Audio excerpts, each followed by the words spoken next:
For thousands of years, aloe vera has been considered a magical medicinal plant. Even the Aztecs used it as a miracle drug to treat many diseases. Traditional medicine appreciates its detoxification, purging, acid neutralization and fat reduction. According to modern research, it has a positive effect on blood sugar levels and blood lipid concentration, including cholesterol levels. But aloe vera is not always aloe vera. Real aloe vera, the Aloe barbadensis, is a desert lily and is cultivated in arid regions, primarily in Central and South America. The effects of aloe vera are strongly dependent upon how it is processed, and the differences already begin with how it is harvested. In order to avoid damaging the plant, the leaves should ideally be cut by hand. As the outer skin of the leaf contains poisonous aloin, a substance that protects the plant from animals and has a laxative effect on humans, the skin must be carefully separated from the inner leaf gel. This leaf gel is the most valuable part of the aloe vera plant. The gel has been proven to contain over 150 vital substances, such as vitamins, enzymes, polysaccharides and trace elements. It's this unique combination of ingredients and the way in which they interact with each other that results in the healing effect. One of the most important plant substances is asiminan, which has a positive effect on the immune system and can also reduce inflammations and free radicals. The result, the oxygen supply improves. Let's take a closer look at this fact. Blood is supplied with oxygen in the lungs and then transports it via the blood vessels into the cells. The large blood vessels branch out, becoming smaller and smaller, until they turn into tiny capillaries. Capillaries, by the way, are the smallest blood vessels. This is where the oxygen passes over from the blood vessels into the cells.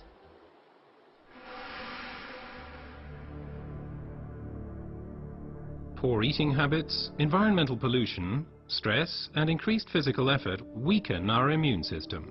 Free radicals have an easier time of things and can cause microinflammations throughout the body. These inflammations can damage blood vessels and result in a thickening of the fine capillary walls. This swelling constricts the flow of blood, slowing down the blood cells on their way through the capillaries, which, as a result, impedes the oxygen supply. And it's here that the aloe vera acts. It reduces the swelling on the capillary walls. The blood cells can flow faster again, and the oxygen supply is improved. Furthermore, toxins and impurities are removed more quickly. The latest studies have revealed that other natural substances can improve the effects of aloe vera even further. These substances primarily include silicon, but they also include evening primrose and alkaline minerals. But first let's look at silicon a bit more closely. For our body, silicon is life essential and a structure-building element. We already know it as quartz sand, as it occurs in stones and cement. In the body, silicon is there to stabilize our human tissue. As a supportive element, it strengthens bones, hair, nails, connective tissues, and also the walls of our capillaries. As we grow older, the capillary walls have a tendency to lose their form and resilience. They can literally collapse, interrupting the blood flow. At the worst, this can lead to a stroke or a heart attack. Silicon strengthens and supports the capillary walls, thereby keeping the bloodstream open. As a result, the erythrocytes can now supply the cells with oxygen more efficiently. Silicon in its original form as quartz sand cannot be absorbed at all by the human body. Alternatives can, however, be found in nature.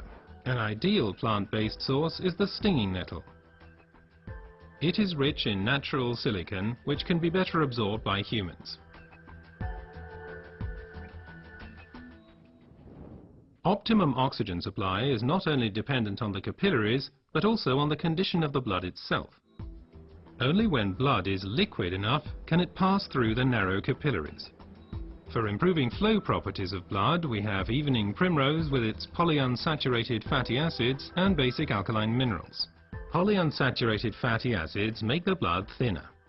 They prevent the conglutination or sticking together of blood cells and thereby stop clotting of the blood. Alkaline minerals support the elasticity of the red blood cells, thus helping them to pass through the tiny capillaries more smoothly. Both help to increase the blood's rate of flow and thus contribute to maintaining an optimum oxygen supply. So let's review the main points again. The supply of oxygen to our cells is a vital prerequisite for our overall health and also helps to safeguard us against serious illnesses. Aloe vera, with its decongestant effect, improves the oxygen supply. Silicon strengthens the vessel walls and keeps the bloodstream open. Reinforcement comes from evening primrose and basic alkaline minerals.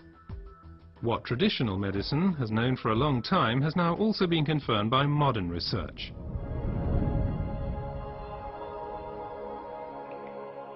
Aloe vera improves your oxygen supply and therefore your general health. Because oxygen means life. Place your trust in aloe vera.